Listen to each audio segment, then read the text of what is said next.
Hello Chatterboxes, thank you so much for stopping by. I am ChitChad and welcome once again to another episode of Planet Coaster, where we are building a video game theme park, specifically working on the Super Mario Land area of the park. And we're finally to the part everyone's excited for. You're excited, I'm excited. Let's get started on the build process for the go-kart attraction that is going to be the main attraction in this area of the park. And it was a lot of fun. I have to tell you, this was a lot of fun. It was really cool to finally get to work with something in Planet Coaster that's so outside of everything else that they've had thus far. And even, I think there's a cheat code now that lets you drive the cars in first person, like actually control them. So once we're done with this whole build process, it's gonna be really fun to actually get to ride it and drive around this track. So first, I want to apologize if the audio quality seems a bit wonky in this episode. I am actually in the moving process, which I've talked a lot about in my main channel, but I'm moving in a couple days, and so I've had to take down all of my sound foam that was on my wall in my recording studio, or my recording space. I'm not gonna call it a studio, it's my second bedroom in the apartment. But yeah, I've had to take down all the sound foam, so there might be a bit of reverb, so I apologize for that. It's only gonna be for the next maybe episode or two, and then it should be back to normal in the future once I'm all moved and all the stuff's reset up and all of that. It's gonna be a process, but I'm definitely looking forward to it. Anyways, how are you doing? It's been a day, right? It's been a good weekend. I'm going to see Guardians of the Galaxy Volume 2 soon, which I'm really excited for, because Guardians of the Galaxy is like my favorite Marvel movie. As far as entertainment value, it's my favorite movie. If I had to pick like my favorite movie in terms of just really good, like a good quality movie, I would probably pick Winter Soldier. And yeah, so I'm really excited for it. And I actually just celebrated my birthday a couple days ago, which was really nice.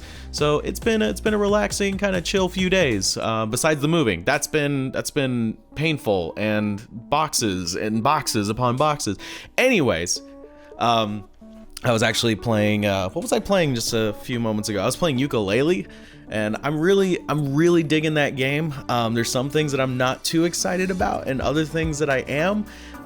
But I can tell you this, that when I booted that game up for the first time, it was such a nostalgic trip, and it was hard not to be smiling like the whole way through.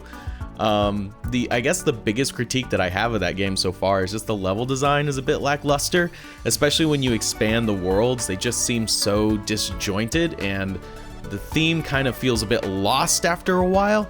So other than that, I'm really enjoying it. I know people were saying, like, and I talked about this in a previous episode, that there's camera problems, and really I've only had camera problems in one area of the game, and that was during one of the boss fights, but I'm pretty sure other reviewers have said the exact same thing. So other than that, it's a pretty cool game, and the reason I'm talking about that is because I might want to include a ukulele little mini ride in the future indie area of this park, because a lot of people have been asking for an indie area, which I think would be really cool, like a little, call it like the Indie Village or something like that. I don't know. We could, if you think of a cool name, and we'll make a little indie area. And I don't want it to be like a big area of the park, just like a little section that maybe have like 2 or 3 like little mini rides that we can theme off of stuff. I will say, because I get this a lot, and I understand there's a lot of fans of the franchise. I'm just not one of them, unfortunately. I won't be doing any Minecraft stuff. Like, Minecraft is just, it's not something that really appeals to me, and that wasn't for a lack of trying. Like, I went into that game and I gave it my all to like try and find joy in it, but I didn't. And it's really weird because it's like a building game, and I like building games. That's why I'm playing this. But I don't know if it was like the art style didn't resonate with me. I don't know if it was like the controls didn't resonate with me. Just, I guess all of it combined, just, it doesn't do anything for me. And that's not to say that I like dislike it, because it's really funny when people seem to think that if you have an opinion on something, it means you either absolutely love it or absolutely hate it. I'm just kind of like, it doesn't do anything for me. So please don't think that I'm like, oh no, I'm not doing it because I think it's awful. Like, no, I'm just doing it because I don't have a passion for it, and I don't want to make anything I don't have a passion for. Especially, when it takes hours upon hours to make something in Planet Coaster, because like I've said in plenty of videos in the past, what you see as a 10 to 15 to 20 minute video is 2 to 3 to 4 hours for me. And that's just time. I don't have that much time in the day to dedicate to things that I'm not passionate for. And if it's not one of them, I'm just not gonna do it. So yeah, definitely no Minecraft in this park. As far as indie games go, like Yooka-Laylee's even a big maybe, just because, you know, if I'm thinking realistically, it's probably not something that you would see in a video game theme park, just because the game's just come out. So I'm trying to be at least somewhat realistic with my approach to this park. So maybe more along the lines of like Undertale would be kind of cool. I really dig Undertale, and I think that would make for a really interesting dark ride. The only thing is that the characters might be a bit difficult, like not all of them, but some of them might be a bit difficult to recreate. So I might go for like a flat, like 2-dimensional approach rather than a 3D approach, like I did for the Pokemon Pikachu dark ride. So I might do it as like a 2D kind of flat characters approach. Shovel Knight would be a really cool one. I think that's a super popular indie game, and I've played it plenty of times. I am still a little agitated that the Spectre of Torment DLC isn't out for the Xbox One yet, and it's killing me because I really want to play it. I'm super excited for it. I've replayed that game so many times, and it's funny, is it Plague Knight? I think it's Plague Knight. Yeah, I've played Plague Knight's story multiple times because I find it a lot more interesting than Shovel Knight's. I just think it was super cute, like him and his relationship. It was great. So what I'm attempting to do, and it was kind of a pain in the butt, is build a warp pipe, because I want the go-karts to go in and out of these warp pipes, but trying to get this rounded shape that's big enough for the track to go through. Like, even though we can turn collision off, I still want it to appear that that's something that you can actually drive through. I don't want there to be a lot of clipping between the pipe and the track. So I was trying to fudge it a little bit, especially because, you know, we have to start with a wider diameter for the first part of the pipe, and then it has to get smaller for the actual length of the pipe. So doing that was a bit of a pain, and I don't think the game liked me too much because I was duplicating these small parts like over and over and over again. And whenever I dropped this warp pipe down, whenever I would like spawn it from my blueprints, like you could see it actually like slowly build up. It wouldn't just place it immediately. It was like, okay, give me a second, and there we go. And even though I like copied and pasted the exact same parts, there were still like gaps in it, and it was driving me crazy. So I was trying my best to like just make it look as seamless as possible. But in certain lighting conditions, you can still sort of see the seams, and that's probably just due to having to duplicate these tiny items over and over and over again. But I'm really happy with how it turned out. I think it's super cool. And I think we talked about this in one of the other episodes when I was trying to come up with an idea for this ride in particular. I was going to have part of it go underground, and I kind of went against that just because I don't want there to be huge elevation changes. And you got to think that, you know, if anything kind of goes wrong on this track in like the real world, you'd want it to be as accessible as possible. So instead of going underground, we just have it go through a couple caves and a couple warp pipes. And there's a couple of elevation changes, but it's only going up rather than going down. So overall, I'm really happy with how this track layout turned out. And I went back and kind of just made it a little bit more seamless probably isn't the word I'm looking for. I just went back and made it like a smoother experience, especially as I was starting to place down assets around the track. I was starting to realize that, you know, certain areas might need to be adjusted to fit that particular themed object. And as far as like characters go, like characters in this park, like say, you know, Toad or Koopa Troopas and stuff like that, I'm gonna kind of save that towards the end of this area of the park, just because that takes like the longest to do, is to make those characters. So I'm gonna kind of save those for last, but I have ideas of like where they're gonna be placed in this park. For the most part, there's still a couple things I'm trying to mull over a little bit, and I'm trying to think of like what areas I want to theme, or what parts of the Mario universe I want in this ride, seeing as it is going to be the primary themed ride in this portion of the park.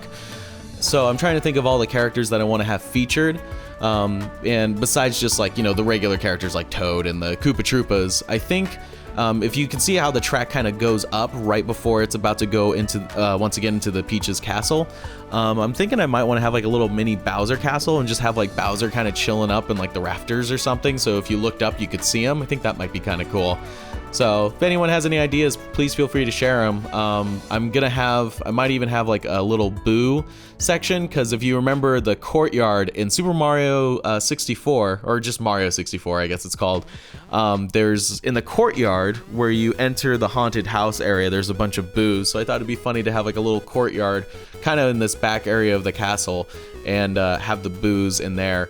As far as the castle goes, I had a lot of trouble trying to figure out exactly how I wanted it to appear, because it's really tall. You know, it's a castle. It should be tall, but realistically, from like a building standpoint, I just think that it's a bit too much.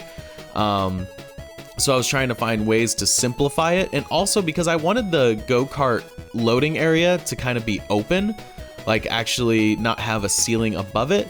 So I think we eventually get to it. I'm not sure if it's in this episode or the next one, but eventually I do kind of leave it open a bit, and we make that more of like a courtyard. And the castle just looks like it's really big from the front, but really it's kind of like a shallow castle. It's only got enough depth for there to be a line to actually get into this area where the ride is, and then the rest of it's kind of treated as a courtyard, which it'll probably make more sense once we actually get to it. I just can't remember exactly when, just because I had to shorten this video just a little bit because this week, like I said, is really crazy for me, and I don't know, well, I didn't have a lot of time to dedicate to recording and editing, so this episode is also going to be a little bit shorter than my normal Planet Coaster videos, and I apologize for that. Like I said, I'm moving, and right after this I got to get to more packing, more and more packing. You never realize how much crap you have until you have to go to move it. And thankfully some great friends of mine who were on the Super Geek Friends channel, which was the first channel I was on YouTube. They for my and my girlfriend's birthday, because we're only about 10 days apart for our birthdays, they decided to get us, like, pay for actual movers to come, which I've never had before. I've always just moved my own stuff, so it's like, that's awesome. It's so cool. I'm not gonna have to deal with any of that stuff, but still, it's just a lot of stuff to pack and box, because I've collected a lot of things since I used to work at a comic book store way back in the day, and before that I worked at a GameStop, and I've accumulated a lot of like geeky stuff. I got a lot of geek cred, and mostly pop figures. I've got a couple statues, so it's just like it's tedious to try and package all that stuff up, especially when you're like an out-of-box collector, just because I like to have things on display.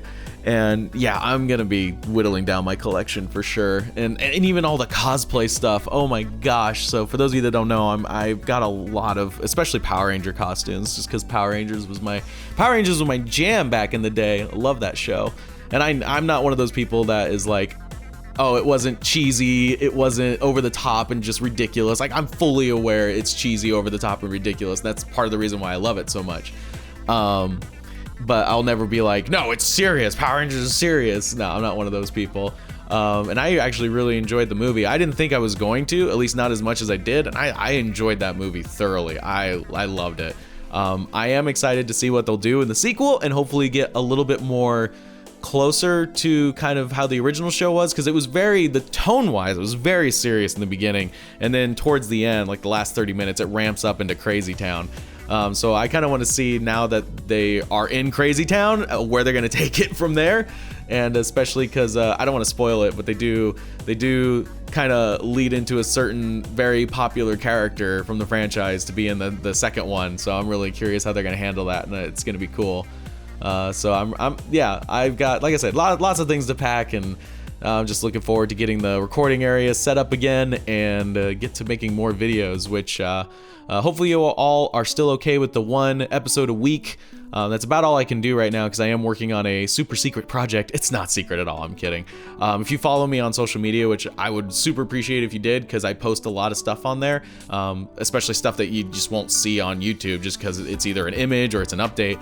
But this project that I'm working on is animated, and there's, as far as I know, there's no one kind of doing this particular idea, at least in the way that it's going to be executed, and I'm super excited for it. So if you are interested at all in art or animation, which is kind of where I'm leading my primary channel to be more of, just art and animation, yeah, definitely check it out. Check it out on social media. The links are in the description below. But we're gonna wind down. This is kind of the end of the build process. Again, I hope you like this series. If you do, go ahead and hit that subscribe button, become a fellow Chatterbox, and as always, I will chat with you later.